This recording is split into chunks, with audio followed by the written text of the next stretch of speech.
грижи за всяко живо същество.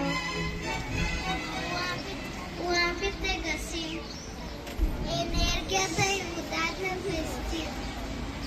Творим от буклука неща, за да бъде по-красив и чист света. И да видим. Това е Пролет, разбира се. Това е името на нашата градина. Зеления кръг заставаме